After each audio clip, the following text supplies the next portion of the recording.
मीठे बच्चे, तुम्हारा अव्यभिचारी प्यार एक बाप के साथ तब जुट सकता है जब बुद्धि योग देह सहित देह के सब संबंधों से टूटा हुआ हो।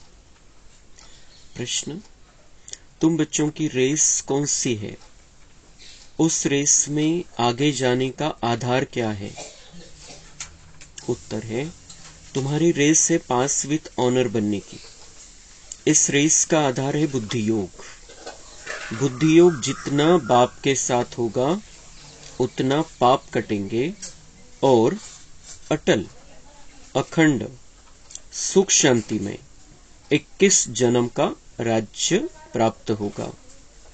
इसके लिए बाप राय देते हैं, बच्चे नींद को जीतने वाले बनो। एक घड़ी आधी घड़ी भी याद में रहते रहते अभ्यास बढ़ाते जाओ। याद का ही रिकॉर्ड रखो। गीत। न वह हमसे जुदा होंगे, न उल्फत दिल से निकलेगी। ओम शांति। बच्चों ने गीत सुना। उल्फत कहा जाता है प्यार को। अब तुम बच्चों का प्यार बांधा हुआ है बेहद के बाप शिव के साथ। तुम भी के उनको दादा कहेंगे। ऐसे कोई मनुष्य नहीं होगा जो अपने बाप दादा के ऑक्यूपेशन को न जानता हो। ऐसी कोई संस्था नहीं जहां इतने ढेर के ढेर कहे कि हम ब्रह्मा कुमार कुमारी हैं। माताएं तो कुमारी नहीं है, फिर ब्रह्मा कुमारी क्यों कहलाती है? यह तो है ब्रह्मा मुख वंशावली। इतने ब्रह्मा कुमार कुमारियां हैं, प्रजापिता ब्रह्मा की मुख वंशावली। एक बाप की बच्चियां हैं। ब्रह्मा के ऑक्यूपेशन को भी जानना है। ब्रह्मा किसका बच्चा है? शिव का। शिव के 3 बच्चे ब्रह्मा विष्णु शंकर सूक्ष्म वतनवासी है। अब प्रजापिता ब्रह्मा तो स्थूल वतनवासी होना चाहिए।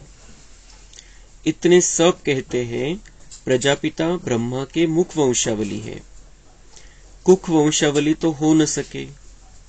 यह कोई गर्भ की पैदाइश नहीं है। और फिर तुमसे पूछते भी नहीं कि इतने सब ब्रह्मा कुमार कुमारियां कैसे कहलाते हो। माताएं भी ब्रह्मा कुमारियां हैं, तो जरूर ब्रह्मा के बच्चे हुए। ब्रह्मा के मुख वंशावली। यह सब है ईश्वर की संतान। ईश्वर कौन है? वह है परमपिता परमात्मा रचता। किस चीज की रचना करते हैं? स्वर्ग की। तो जरूर अपने पोतरे पोत्रियों को स्वर्ग का वर्षा देते होंगे। उनको शरीर चाहिए जो राजयोग सिखाए। ऐसे थोड़ी ही पाग रख देंगे। शिव बाबा बैठ ब्रह्मा मुख वंशावली को फिर से राजयोग सिखलाते हैं, क्योंकि फिर से स्वर्ग की स्थापना करते हैं। नहीं तो फिर इतने ब्रह्मा कुमार कुमारियां कहां से आए? वंडर है। कोई हिम्मत रख पूछते भी नहीं। कितने सेंटर्स हैं? पूछना चाहिए आप है कौन? अपना परिचय दो। यह तो साफ है प्रजापिता ब्रह्मा के कुमार कुमारियां और शिव के पोतरे पोत्रियां हैं। हम उनके बच्चे बने हैं। उनसे हमारा प्यार है। शिव बाबा भी कहते हैं, सबसे प्यार अथवा बुद्धि योग हटाए मुझ एक के साथ रखो। मैं तुमको ब्रह्मा द्वारा राजयोग सिखला रहा हूं ना, और तुम ब्रह्मा कुमार कुमारी सुन रहे हो ना। कितनी सहज सीधी सी बात है। तो बाबा म्हणता है, तुम्हारा प्यार अब मेरे साथ बांधा हुआ है। तुम बच्चे परमपिता परमात्मा की संतान हो। उसके पोतरे पोत्रियां हो, ब्रह्मा के मुख के द्वारा तुम्हारा जन्म हुआ है, सभी का नया जन्म है, और उस हिसाब से हम सब बाबा के बच्चे, बाबा से प्यार करने वाले बाबा के बच्चे, हम ब्रह्मा कुमार कुमारियां हैं। ब्रह्मा मुख से हमारा जन्म हुआ है, इसलिए हम सब ब्रह्मा के बच्चे बच्चियां हैं। और इसलिए चाहे कुमारी कन्या, चाहे माता है, चाहे भाई है, चाहे कुमार है, चाहे अधर कुमार है, हम सब अपने आप को ब्रह्मा कुमार ब्रह्मा कुमारी कहलाते हैं. तर हे नाव कुठून आलं? कशामुळे तुम्ही स्वतःला ब्रह्मा कुमार ब्रह्मा कुमारी म्हणवता? तर बाबा म्हणता हे दुनियावाल्यांनी विचारायला पाहिजे, इतके सगळे ब्रह्मा कुमार ब्रह्मा कुमारी का बरं आहे? हे तुमचा आणि ब्रह्माचा काय संबंध आहे? का बरं तुम्ही ब्रह्मा कुमार ब्रह्मा कुमारी म्हणून घेता स्वतःला? आणि कुमार कुमारी लग्न झालेले पण कुमार कुमारी कसं काय म्हणून घेता स्वतःला? तो ये पूछना चाहिए. बाबा म्हणते ये दुनिया वाले पूछते नहीं है, उनको समझ में नहीं आता है. इतने सब ब्रह्मा कुमार ब्रह्मा कुमारी है, हम अपने आप को ब्रह्मा कुमार ब्रह्मा कुमारी कहते हैं. पण मग हे ब्रह्माचा आणि आपला काय संबंध आहे? ब्रह्माचा आणि शिवबाबाचा काय संबंध आहे? मग परमात्म्याचा तो कोण लागतो? आपण परमात्म्याचे कोण लागतो? ब्रह्मा आपला कोण लागतो? बाबा म्हणता है कि ये प्रश्न उन्होंने पूछना चाहिए, उन्होंने हिम्मत करके पूछना चाहिए आप लोगों से. पण त्यांच्या मनामध्ये या गोष्टी येत नाही. बाबा म्हणताय की उनको लगता है कि इनका कुछ चल रहा है. पण बाबा म्हणते ते जर विचारतील तर त्यांना लक्षात येईल की आपल्यासाठी पण किती आवश्यक आहे. आपण पण ब्रह्माकुमार ब्रह्माकुमारी बनायला पाहिजे.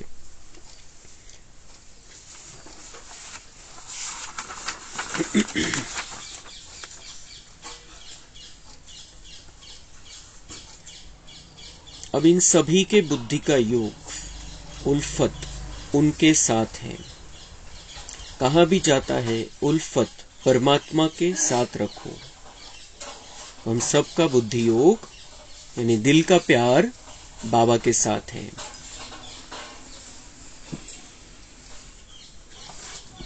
वह एक है भगवान, परंतु जानते नहीं. जाने भी कैसे? जब बाप आकर अपना परिचय दे तब निश्चय हो. आजकल तो सिखला दिया है आत्मा सो परमात्मा, जिससे संबंध ही टूट गया है. वो एक ही भगवान है, वो सबका भगवान है, परंतु दुनिया वाले जानते नहीं और जानेंगे भी कैसे? जोपर्यंत मी त्यांना परिचय देत नाही, जोपर्यंत ते माझे बनत नाही, त्यांना कळणारच नाही. और दुनिया में क्या कहते हैं? आत्मा सो परमात्मा. तर मग कसा संबंध जुडणार? आत्माच परमात्मा आहे तर मग कोणता दुसरा परमात्मा आहे? कोणत्या परमात्म्याशी ते कनेक्शन जोडायचा प्रयत्न करणार? त्यांनी सांगितलं दुनियावाल्यांना की आत्मा सो परमात्मा है, आत्मा ही परमात्मा बन जाती है, आत्मा ही परमात्मा का अंश है. तर मग कसं संबंध जोडणार माझ्याशी? तो बाबा म्हणता मैं आता हूं और अपना परिचय देता हूं. सत्य परिचय किसी को भी नहीं था. जब बाबा आया इस दुनिया में तब उसने हमें हमारा भी परिचय दिया और उसका भी परिचय दिया.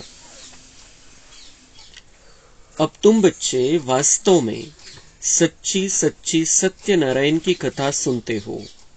वह है सुखदेव और तुम हो व्यास. गीता में भी व्यास का नाम है ना. वह तो मनुष्य ठहरा, परंतु सच्चे व्यास तुम हो. बाबा म्हणता तुम सच्चे व्यास हो, संगम युगी. और सुखदेव शिव बाबा हमें कथा सुना रहे हैं, सत्यनारायण की कथा सुना रहे हैं, नर से नारायण बनने की कथा सुना रहे हैं. हम आज कलयुगी मनुष्य बन गए हैं और कलयुगी मनुष्य का जीवन दुख भरा जीवन होता है, क्योंकि हमारे 63 जन्मों के हिसाब किताब है एक दूसरे के साथ, और इसलिए ये जीवन दुख भरा जीवन बन गया था. लेकिन बाबा हमें सुख में ले जा रहे हैं. बीच में थोड़ा हमें धीरज रखना पड़ता है कि हमारे सुख के दिन आने वाले हैं. तो सुखदेव बाबा के हम बच्चे बने हैं. सुख की दुनिया में जाना है, लेकिन यहाँ के दुखों को क्रॉस करके जाना पड़ेगा, क्योंकि दुख है हमारे हिसाब किताब. और वो हिसाब किताब म्हणजे त्याला असं नाही समजायचं आता संगमयुगामध्ये की आपल्याला सजा मिळतीये, असं नाही समजायचं. आपल्या समोर जे दुःख येत असतं त्याला आपण समजायचं की आपल्या कर्माचा परिणाम आहे. बस सोपा शब्द त्याच्यासाठी वापरायचा, आपल्या कर्माचा परिणाम. माझ्या कर्माची मला सजा मिळते हा शब्द नाही वापरायचा. क्योंकि हम अब सुखदेव के बच्चे हैं और हमें अब हमारी सच्ची कहानी पता चल गई है। कहाँ गड़बड़ हुई ये भी पता चल गया है, क्योंकि देवबान आया, देवबान के कारण विकार आए और विकारों के कारण हमारे से पाप हुए और पाप का परिणाम सामने आता है। इतकं सोपं आपण आपल्या जीवनाला करून घ्यायचंय. कारण आपण असं समजू की मला सजा मिळते, तर ज्याला सजा मिळत असते तो दुःखी असतो. ज्याला सजा मिळते, ज्याला जेलमध्ये बंद केलं जातं, ज्याला वेगवेगळ्या प्रकारच्या यातना दिल्या जातात सजा म्हणून, तो दुःखी असतो. पण जो असं समजेल की माझ्या कर्माचा परिणाम आहे, माझ्या कर्माचा परिणाम आहे, माझ्या समोर जे काही मला दिसतंय, जे काही माझ्या समोर येतंय, माझ्याकडून जे काही कर्म झालेले त्याचा परिणाम आहे आणि मला ते नील करायचंय. जे काही झालेलं आहे माझ्याकडून त्याला नील करायचंय. म्हणून आपल्या समोर जेव्हा त्या कर्माचा परिणाम येतो त्यावेळेला आपल्याला ते सुखदेव बाबाशी कनेक्शन ठेवायचं. वो सुख देने वाला है, कर्म का परिणाम आता है, भले वो दुख लेकर आता है. किसी के बोलने से दुख होगा, किसी के कुछ करने से दुख होगा, हमें कोई परिस्थिति, कोई व्यक्ति, कुछ भी हो जाएगा. उस समय हमें सुखदेव बाबा से सुख की किरणें लेते रहना है. यहाँ का दुख देने वालों का कोई दोष नहीं है. पक्का करून घ्यायचं मनामध्ये की मेरे कर्मों का परिणाम है. हिसाब किताब पण हा थोडासा असा होऊन जातो की आपण त्याच्यामध्ये दुःखी होऊन जातो की माझा किती हिशोब बनलेला असेल. लेकिन बाबा ने हमें सिखाया है कि तुम्हारे कर्मों का परिणाम है और जब परिणाम सामने आता है तब हमें उसे स्वीकार लेना चाहिए. बस एवढंच है. लेकिन अब हम जितना अच्छा करेंगे, जितना अच्छा शुभ सोचेंगे, जो भी परिस्थिति, जो भी दुख, कोई भी तकलीफ आती है सामने, उसमें हम जितना अच्छा सोचेंगे उतना हम नारायण पद को प्राप्त करेंगे, लक्ष्मी पद को प्राप्त करेंगे. कोई दुख दे रहा है, हम उसके बारे में अच्छा ही सोचे. कोई हमें तकलीफ दे रहा है, कोई हमारी निंदा कर रहा है, कोई हमारे अपमान कर रहा है, तो उसमें अगर हम अच्छा सोचते हैं, शुभ सोचते हैं उनके बारे में, तो हमारा सुख की रिकॉर्डिंग ज्यादा हो जाती है अंदर और साथ ही साथ ज्यादा मार्क्स बाबा हमें देता है. क्योंकि सब हमारे साथ अच्छे रहे और हम उनके बारे में अच्छा सोचे तर मार्क नाही मिळणार तेवढे. पण कोणी आपल्याला त्रास देतंय, दुःख देतंय, आपल्या भावना समजत नाहीये आणि त्यावेळेला आपण त्यांच्याविषयी खूप चांगली भावना ठेवतोय तर त्याचे खूप मार्क्स है. तो अगर हमारे आसपास कोई हमें दुख देने वाले, हमारा अपमान करने वाले, निंदा करने वाले हैं, तो वो हमारा भाग्य बना रहे हैं. क्योंकि वो वैसा कर रहे हैं और हम ऐसा कर रहे हैं. वो हमें नीचे गिराने की कोशिश कर रहे हैं, हम उनको ऊपर उठाने की कोशिश कर रहे हैं, तो हमें बाबा बोनस मार्क्स देगा. और ये हमें मार्क्स दिलाने वाले लोग हैं हमारे आसपास जो है. इसलिए कभी भी किसी भी बात से दुखी नहीं होना है. बाबा म्हणता है तुम सुखदेव के बच्चे हो और तुम्हें नारायण बनना है, लक्ष्मी बनना है, उस लेवल को प्राप्त करना है. तो यहां पर थोड़े घाव तो झेलने पड़ेंगे. मूर्ति बन रही है तो थोड़े घाव तो झेलने पड़ेंगे.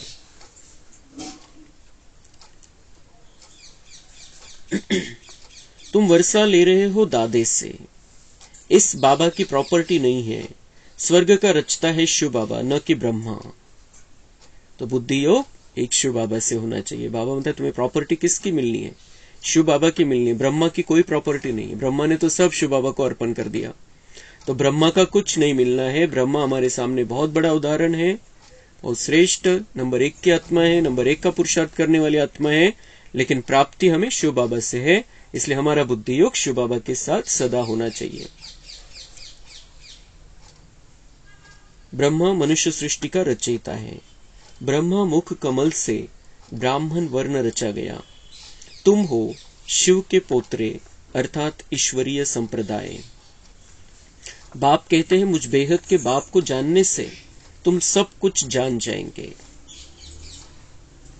बाबा को जान गए तो बाबा की सब बातें समझ में आ जाएंगी. पहले बाबा को पक्का जान लेना है कि वो कौन है, वो किस लिए आया है, मेरा भला चाहता है, मेरा कल्याण चाहता है, मुझे देवता बनाना चाहता है, मुझे स्वर्ग का मालिक बनाना चाहता है. जेव्हा आपण हे बाबांना जाणून घेऊ चांगल्या प्रकारे की तो आलेला कशासाठी, नेमकं माझ्यासाठी आलेला आहे, म्हणजे मला काय द्यायचंय त्याला, तो ये अगर हम जान जाएंगे तो हमें बाबा की सब बातें समझ में आ जाएगी. सब बातें बुद्धि में बैठेगी, काहीच डोक्यावरून जाणार नाही. सतयुग त्रेता में सूर्यवंशी चंद्रवंशी राज्य था. फिर रावण राज्य में ब्रह्मा की रात शुरू होती है. प्रैक्टिकल में ब्रह्मा कुमार कुमारियां तुम हो.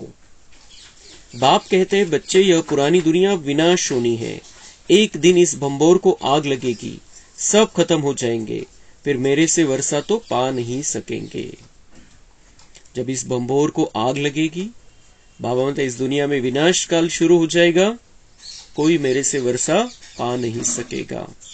इसलिए वो विनाश काल शुरू होने के पहले ही हमें अपने वर्षे की रेकॉर्डिंग करनी। आपला सगळा वारसा हक्क आपल्याला आत्ताच रेकॉर्ड करून घ्यायचंय।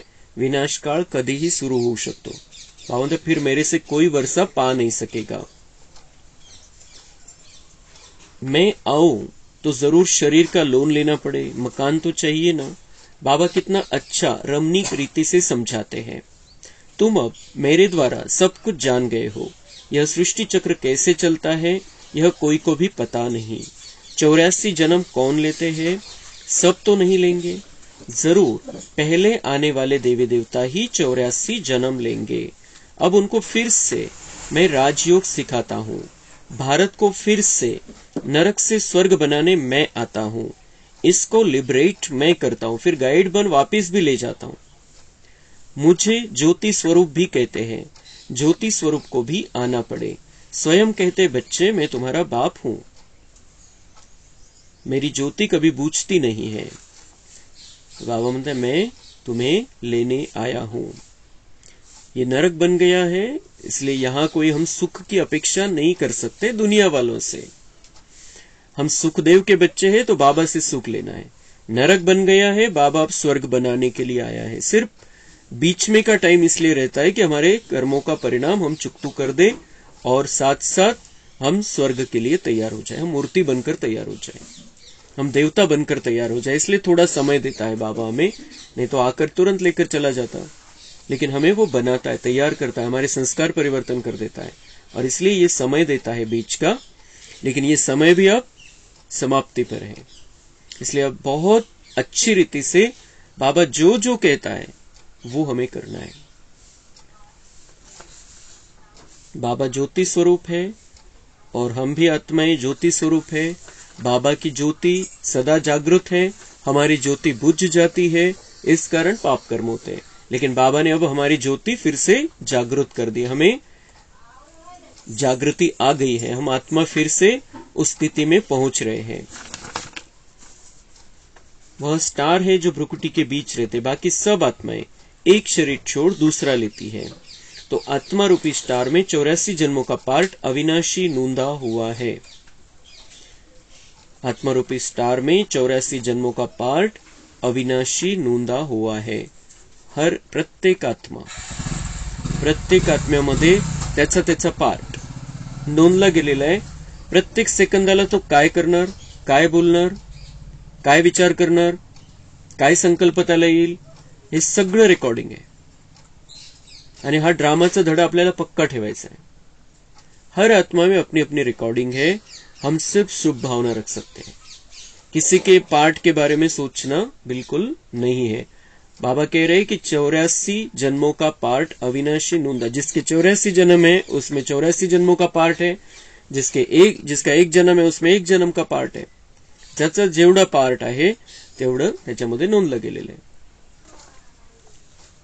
84 जन्म भोग फिर पहले नंबर से शुरू करते हैं। यथा राजा रानी तथा प्रजा। नहीं तो भला बताओ आत्मा में इतना पार्ट कहां से भरा हुआ है? इसको कहा जाता है बहुत गुह्य वंडरफुल बात है। सारी मनुष्य सृष्टि की आत्माओं का पार्ट नूंदा हुआ है। सारी मनुष्य सृष्टि की आत्माओं का पार्ट नोंदा हुआ है। प्रत्येकाचा 84 जन्माचा जरी नाही पण 5000 वर्षाचा पार्ट तर प्रत्येकाचा नोंदला गेलेला आहे। प्रत्येकामध्ये ही नोंद आहे। समजा कोणी एका जन्मासाठी येणार आहे, समजा 100 वर्षासाठी इथे येणार आहे, तर 4900 वर्ष त्याचा परमधाममध्ये राहण्याचा पार्ट नोंदला गेलेला आहे। 100 वर्षासाठी त्यांनी खाली यायचंय, मग त्याला संकल्प येतात, कसे संकल्प येतील, कसा विचार करेल, कसं बोलेल, काय कार्य करेल, तो हे सगळं नोंदलं गेलेलं आहे। इसलिए हमें किसी के भी पार्ट के बारे में कभी भी अपनी बुद्धि नहीं चलानी है। हर एक आत्मा का अपना अपना फिक्स पार्ट है, कोई उसे बदल नहीं सकता है।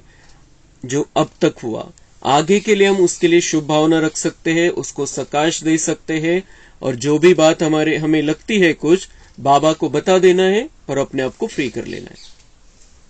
कोणाविषयी काही वाटलं आपल्याला त्याचा पार्ट बद्दल, तो बाबा को बता देना है हमें और भूल जाना है उस बात को, क्योंकि हर एक का फिक्स पार्ट है. हम उन्हें शुभ भावना देकर, उनके बारे में अच्छा सोचकर उनको आगे चल के परिवर्तित कर सकते हैं.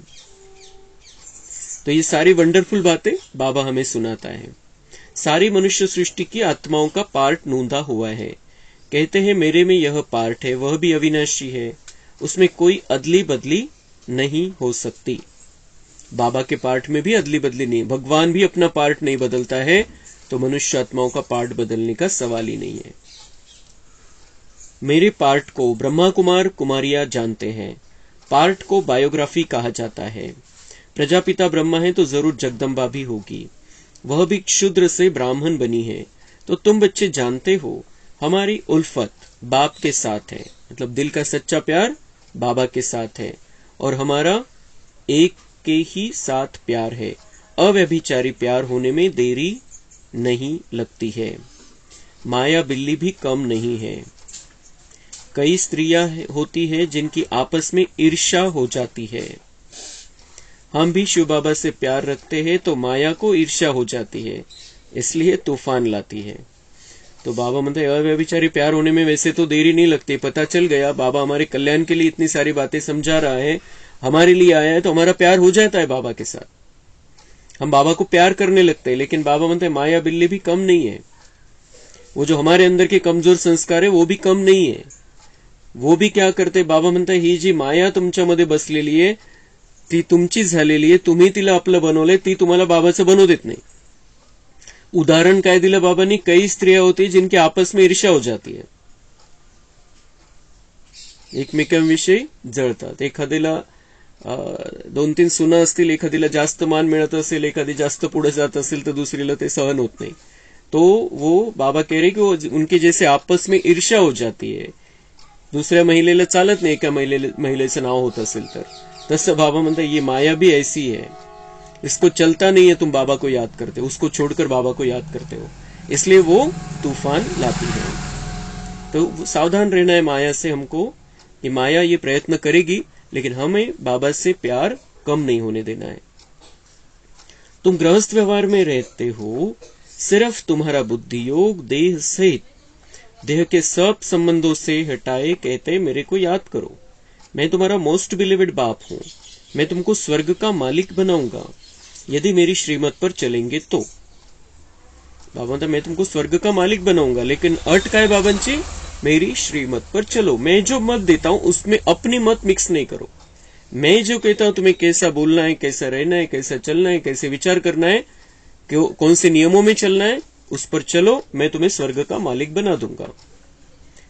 ब्रह्मा की राय भी मशहूर है, तो जरूर ब्रह्मा के बच्चों की भी मशहूर होगी, वे भी ऐसी राय देते होंगे. तर ब्रह्मानी पण आपली मत दिलेली, आणि म्हणूनच दुनियामध्ये म्हणतात की तुला समजवायला ब्रह्मदेव आला तरी तू ऐकणार नाही. मतलब उसकी राय बहुत अच्छी है, लेकिन कुछ बच्चे सुनते, कुछ नहीं सुनते. ऐसे ही बाबा म्हणता है ब्रह्मा के साथ में तुम बच्चों की भी राय है, मशहूर है, कि हम भी भगवान का संदेश सबको देते, कोई सुनता है कोई नहीं सुनता है. यह सारे सृष्टि चक्र का समाचार तो बाप ही बतलाते हैं. भल बच्चों आदि को संभालो, परंतु बुद्धि योग बाप के साथ हो. काहीच सोडायचं नाहीये, सगळं करा, तुमचं कर्तव्याचं पालन करा, पण बुद्धी तर बाबामध्ये लावून ठेवू शकतो आपण. समझो यह कब्रिस्तान है, हम परिस्तान में जाते हैं. कितनी सहज बात है, यहां से बुद्धी रखनी ही नहीं, हमें परिस्तान में जाना है. ये कब्रिस्तान है, कब्रिस्तान मध्ये कोणी आपलं मन लावेल का स्मशान भूमीमध्ये. तो बाबा म्हणते ये कब्रिस्तान समझो ये दुनिया को, और इसको हमें परिस्तान बनाना है. याला चांगलं बनवायचं, याच्यासाठी सेवेसाठी बुद्धी लावा, पण याच्यामध्ये अटकू नका. बाप समझाते हैं कि कोई भी साकारी व आकारी देवता से बुद्धि योग नहीं लगाओ. मग अजून पुढचं काय, या दुनियेमध्ये बुद्धी योग नाही, आणि साकारी आणि आकारी कुठल्याच देवतेमध्ये बुद्धी नाही. की आपण जे देवी देवता बघतो त्यांच्यामध्ये बुद्धी लावण्याची आवश्यकता नहीं, ते सगळे बाबाचे बच्चे. और आकारी ब्रह्मा विष्णु शंकर में भी बुद्धि लगाने की जरूरत नहीं है, एक शिव बाबा में बुद्धि का योग हमें रखना है.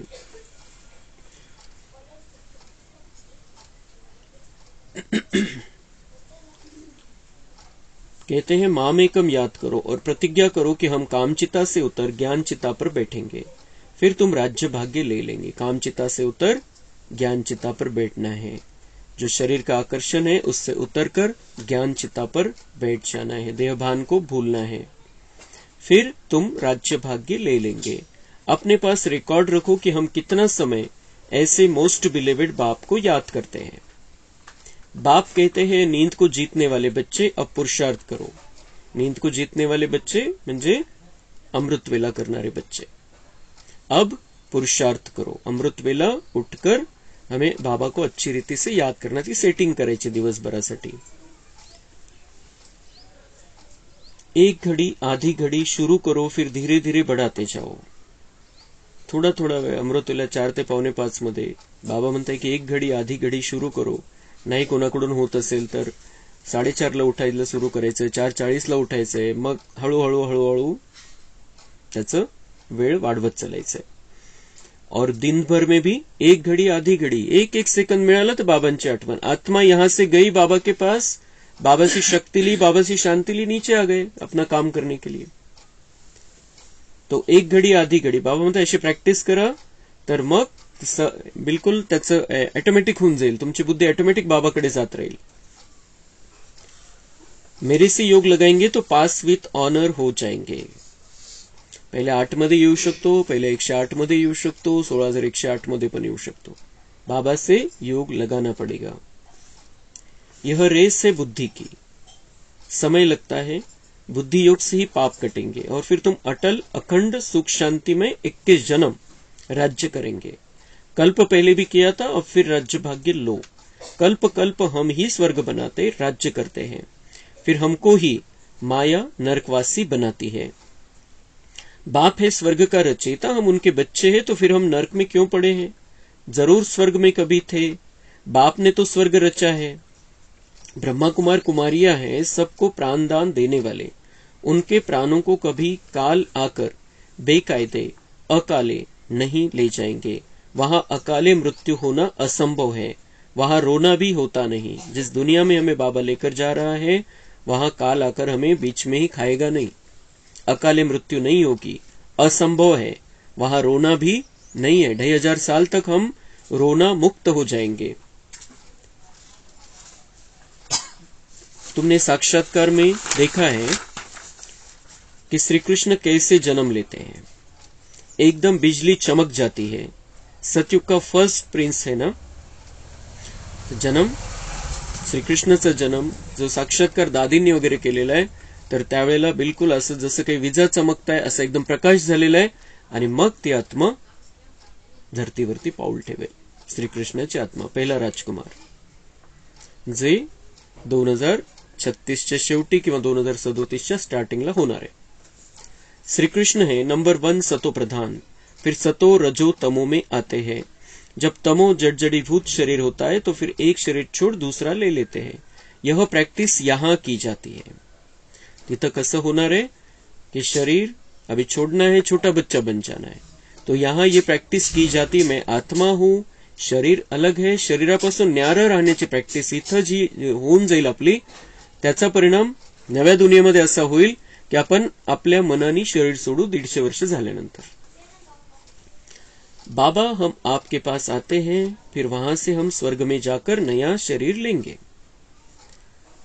अभी हमारी बुद्धि में यही होना चाहिए कि हमें बाबा के पास जाना है और फिर स्वर्ग में जाकर हमें नया शरीर लेना है, लेकिन स्वर्ग में रहने की तैयारी पहले कर लेनी है। अच्छा, मीठे मीठे सिक्के लधे बच्चों प्रति माता पिता बाप दादा का याद प्यार और गुड मॉर्निंग। रूहानी बाप की रूहानी बच्चों को नमस्ते। हम रूहानी बच्चों की रूहानी बाप दादा को याद प्यार गुड मॉर्निंग नमस्ते। वहां बाबा वहां, शुक्रिया बाबा शुक्रिया। धारणा के लिए मुख्य सार है, अकाले मृत्यु से बचने के लिए सबको प्राण दान देने की सेवा करनी है। सबको प्राण दान देने की सेवा करनी म्हणजे त्यांना आत्मिक स्थितीमध्ये आणायचे, त्या आत्मा ज्या झोपलेल्या त्यांना जागृत करायचे, त्यांना नव्या दुनियेचा रस्ता दाखवायचा। हे खरं प्राणदान आहे। रावण संप्रदाय को राम संप्रदाय बनाना है। दिल की उल्फत यानी प्यार एक बाप से रखना है। बुद्धि योग भटकाना नहीं है। नींद को जीत, याद को बढ़ाते जाना है। वरदान है श्रीमत प्रमाण जी हजूर कर। हजूर को हाजिर अनुभव करने वाले सर्व प्राप्ति संपन्न भव।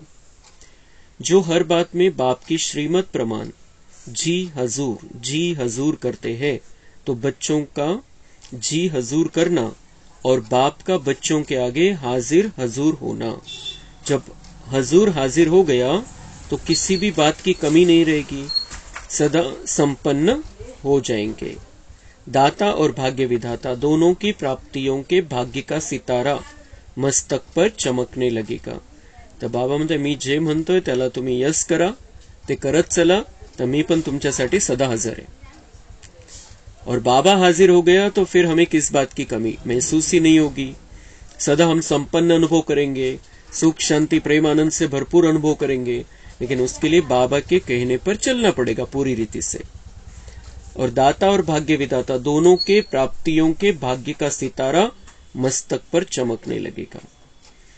जब बाबा की हम सुनेंगे, बाबा हमारे लिए उपस्थित रहेगा सदा, और फिर दाता और भाग्य विधाता दोनों की प्राप्तियों के भाग्य का सितारा, मतलब भाग्य विधाता हमारा हो गया है, हम दाता बन गए हैं, ये हमें हमारे द्वारा सबको महसूस होगा और बहुत बड़ी सेवा हो जाएगी। स्लोगन, परमात्मा वर्षे के अधिकारी बनकर रहो तो अधीनता आ नहीं सकती।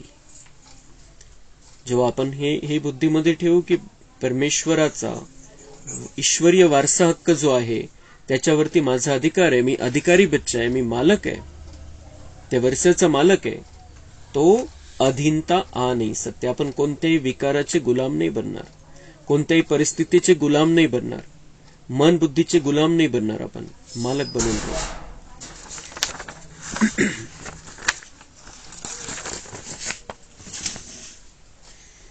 अव्यक्त इशारे हैं। स्वदर्शन चक्र सदा और स्वतः फिरता रहे तो पर दर्शन चक्र से मुक्त रहेंगे। अब क्यों क्या के क्वेश्चन की जाल से सदा मुक्त हो जाओ तो योग युक्त जीवन मुक्त चक्रवर्ती बन बाप के साथ विश्व कल्याण की सेवा में चक्र लगाते रहेंगे।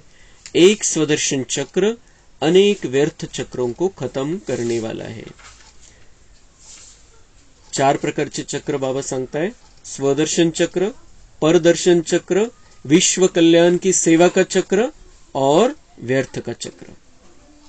तो व्यर्थ के चक्रों से मुक्त हो जाना है। वेगवेगळ्या प्रकारचे चक्कर चालतात डोक्यामध्ये, इसका उसका, इसने ये किया, उसने वो किया, क्यों हुआ, क्या हुआ, ऐसे क्यों हुआ, मेरे साथ ऐसे क्यों हुआ। ये जो व्यर्थ के चक्र चलते हैं उसको खत्म करने के लिए बाबा कह रहे स्वदर्शन चक्र घुमाओ। बुद्धीमध्ये ठेवा मी कोण आहे, मी आत्मा आहे। मग मी खाली आलो तर कसं होतो, मी देवता बनलो होतो, विश्वाचा मालक, विश्वाची बादशाही माझ्या हातामध्ये होती। फिर द्वापर से भक्त मेरी पूजा कर रहे, मेरी आराधना कर रहे, इतने मंदिर बनाए मेरे, और फिर बाबा ने मुझे चुन लिया, मैं ब्राह्मण बन गया हूं, मैं ब्राह्मण बन गया, अब मैं फरिश्ता बनने वाला हूं और मैं देवता बनकर फिर से स्वर्ग में जीवन जीने वाला हूं। तर हे जेव्हा आपण बुद्धीमध्ये ठेवू तर तसे लक्षण आपल्यामध्ये येतील।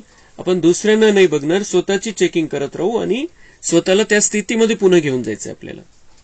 और फिर जब हम अपने आप को देखेंगे, हमारी वो स्थिति हो जाएगी, तो बाबा के साथ विश्व कल्याण की सेवा में चक्र लगाते रहेंगे। विश्व कल्याण में सेवा का चक्र चालू हो जाएगा हमारा बाबा के साथ में। इसलिए परदर्शन से मुक्त हो जाना है, व्यर्थ के चक्रों से मुक्त हो जाना है। ये विश्व आपके सेवा का स्थान है, इसलिए बेहद में रहो, हद में नहीं आओ। जितना बेहद का लक्ष्य रखेंगे तो हद के बंधनों से सहज मुक्त होते जाएंगे। जो अभी संकल्प आता है कि समय नहीं मिलता, इच्छा है लेकिन शरीर नहीं चलता, शक्ति नहीं है, ये सब बंधन है। जब दृढ़ संकल्प कर लेते कि बेहद की सेवा में आना ही है, लगना ही है, तो ये बंधन सेकंद में समाप्त हो जाते हैं। काय बंधन करून ठेवलेले स्वतःसाठी की समय नाही मिळता, वेळच नाहीये, इच्छा आहे पण शरीर नाही चालत, त्रास होतोय, तकलीफ आहे, शक्ती नाहीये माझ्यामध्ये, बाबा म्हणते हे सगळे मनाचे बंधन आहे. ये सब खत्म करने का रास्ता है एक सेकंड दृढ़ संकल्प कि मुझे बेहद की सेवा करनी है. तो बाबा म्हणते ये सब बंधन समाप्त हो जाएंगे. हद के बंधनों से सहज मुक्त हो जाएंगे जितना हम बेहद का लक्ष्य रखेंगे कि बाबा ने मुझे विश्व सेवा के लिए यहां पर रखा है. म्हणजे इथलं बंधन पण नाही की हे आपला ब्राह्मण परिवार त्याची सेवा करायची, आपलं सेंटर आहे तेवढ्या पुरतं करायचंय, ये नहीं. हमारा जिले में हमें सेवा करनी है, बीके का कार्य बढ़ाना है, हे नाही. ही हद पण नाही. तर लौकिकचा तर प्रश्नच नाही की मला माझा परिवार, माझं कुटुंब, माझी जबाबदारी, बस एवढंच नाही. हे तर तो विषय खूप मागे सोडला आपण. पण त्याच्या पुढचा विषय बाबा सांगतोय की मेरा सेंटर, मेरा ब्राह्मण परिवार इतकंच नाही तर सगळं विश्व हे माझं सेवेचं स्थान आहे. सगळ्यांची सेवा मला करायची. हे जेव्हा बुद्धीमध्ये राहील तेव्हा बाबा म्हणते मनाचे सगळे बंधनं समाप्त होऊन जातील. अपनी तकदीर की तस्वीर को देखते हुए कर्म करते भी मेहनत से मुक्त हो खुशी का अनुभव करो. अपने तकदीर की तस्वीर को देखते हुए कर्म करते भी मेहनत से मुक्त हो खुशी का अनुभव करो. तकदीर की तस्वीर बाबा ने बता दी है. तो फोटो बाबा ने दाखवलेला आहे आपल्याला कि हम कौन बनने वाले, हम क्या बनने वाले हैं. हमें देवता बनकर राज करना इस दुनिया पर. तो वो तकदीर की तस्वीर हमारे सामने है. बाबा म्हणतात उसको देखते हुए, ते बुद्धीमध्ये ठेवून कर्म करते भी मेहनत से मुक्त हो खुशी का अनुभव करो. कर्म करते भी मेहनत नाही वाटली पाहिजे, त्रास नहीं वाटला पाहिजे कि काय हे माझ्या नशिबामध्ये आलेलं आहे, ऐसे नहीं लगना चाहिए. लेकिन खुशी का अनुभव इस आधार से होगा कि मैं क्या बनने वाला हूं. अभी थोड़ा समय बचा है और मैं देवता बनकर राज करूंगा नई दुनिया में. कभी भी दुख के आंसू न आए, कभी भी दुख के आंसू नहीं आने चाहिए. मन में दुख की लहर आना माना मन के आंसू. मनाने रडायचं नाहीये आणि डोळ्यातून पाणी पण नाही आलं पाहिजे, रडायचं नाहीये. दुःख की लहर, दुःख झालंच नाही पाहिजे कोणत्याही गोष्टीचं. जो बाबा ने हमें बताया तुम सुखदेव के बच्चे बने हो, सच्चे व्यास हो, उस स्थिति में हमें अब रहना है. मैं सुखदेव का बच्चा हूं तो मैं दुखी हो ही नहीं सकता हूं. पक्क करायचं, आज दिवसभर हे पक्क करायचंय. मैं सुखदेव का बच्चा हूं, मैं कभी किसी कारण से दुखी नहीं होऊंगा. पक्क करून घ्यायचंय. दुख की लहर भी नहीं आने देनी है. मन के आंसू भी नहीं, आंखों के आंसू भी नहीं. तो न आंखों से आंसू आए न मन से, ऐसे रोने से मुक्त बनो. भाग्यवान खुशनसीब आत्माओं के पास दुख की लहर भी नहीं आ सकती. तो हम भाग्यवान हैं, खुशनसीब आत्माएं हैं, तो हमारे पास दुख की लहर भी नहीं आ सकती. सुखदेव के बच्चे हैं, सुख के किरणों में रहना है. ब्राह्मण जीवन में आलस्य और अलबेलापन भी बहुत बड़ा बंधन है. आलस्य और अलबेलापन भी बहुत बड़ा बंधन है. ऊंची मंजिल पर पहुंचने के लिए यही विघ्न रूप बनता है. इसलिए आलस्य और अलबेलेपन से भी मुक्त बनो. सदा उमंग उत्साह में रहो तो मुश्किल भी सहज हो जाएगा. तो आलस्य और अलबेलापन ब्राह्मणों में ये संस्कार हो जाता है कुछ दिन चलने के बाद इस ज्ञान मार्ग में. आणि आपण बघतो की इथं पण तसे ढिल्ले झालेले काही आलस्य और अलबेलापन आ गया है कि कर लेंगे, हो जाएगा, करून घेऊ आपण, हे एवढं राहिलेलं आहे, हे राहिलेलं आहे, ते राहिलेलं, हे झाल्यावर करू, ते झाल्यावर करू, ते झाल्यावर मी रेग्युलर होऊन जाईल. हे वेगवेगळ्या, ये जो है आलस्य अलबेलापन है, ये बहुत बड़ा बंधन है. भले विकारांपासून मुक्त झाले पण हे आलस्य अलबेलापन पुरुषार्थामध्ये पुढे नाही जाऊ देत आपल्याला. क्योंकि हम पहले हमारे ये संस्कार थे, जब बाबा के नहीं बने थे तब भी ये संस्कार थे कि होऊन जाईल, नंतर करून घेऊ, बघून घेऊ. और वही संस्कार लेकर हम ज्ञान मार्ग में आते हैं. तो जितना हमारा बाबा से निश्चय बढ़ता जाता है, आलस्य अलबेलेपन से हम मुक्त हो जाते हैं. लेकिन जिनका निश्चय में थोड़ा सा गड़बड़ है, जिनकी संसार में ज्यादा बुद्धि लगी हुई है, वो थोड़े आलस्य अलबेलेपन में आ जाते हैं. तो बाबा म्हणता है ये विघ्न रूप बनता है. ये विघ्न है, बहुत बड़ा विघ्न है पुरुषार्थ के मार्ग में. इसलिए बाबा की ये श्रीमत है और हमें भी ये सबको समझाना है कि आलस्य और अलबेलेपन से मुक्त हो जाओ. जो बाबा के बच्चे ढीले ढाले बन गए हैं उनको हमें ये समझाना पड़ेगा कि ये अलबेलेपन से मुक्त हो. ये हमारी सेवा है, उनको समझाना पड़ेगा. सदा उमंग उत्साह में रहो तो मुश्किल भी सहज हो जाएगा. सदा उमंग उत्साह पाहिजे की मला काय करायचंय, मी कशासाठी इथे आता, बाबांनी मला का बरं निवडलेलं आहे, बाबांनी मला कुठे आणून बसवलेलं आहे, किती पुढचं मला बनवलेलं आहे, जे मोठ्या मोठ्याच्या नशिबामध्ये नाही. आपले राष्ट्रपती पण त्या म्हणतात की माझं पण एवढं भाग्य नाही की मी जाऊन मुरली ऐकेल, असं म्हणतात त्या बऱ्याच ठिकाणी. की मला असं वाटतं की मी मुरली ऐकावी, पण बंधन असतं, ते पदाचे बंधन आहे, एवढं सगळं घेऊन कुठं जाणार, सगळे संरक्षक सगळे घेऊन. तर इसलिए वो भी त्यांच्या मनामध्ये पण खंत है कि मैं जाऊन मुरली नहीं ऐकू शकत.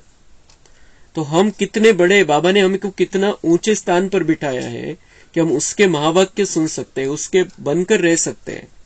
तो ये सबको समझाना पड़ेगा हमको जो ढीले पड़ गए हैं.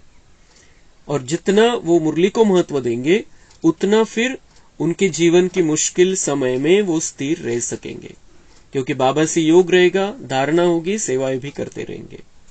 तो हमें जो ढीले पड़ गए हैं उनको उमंग उत्साह में लाना है. अच्छा, ओम शांति. कम बोलो, धीरे बोलो, मीठा बोलो.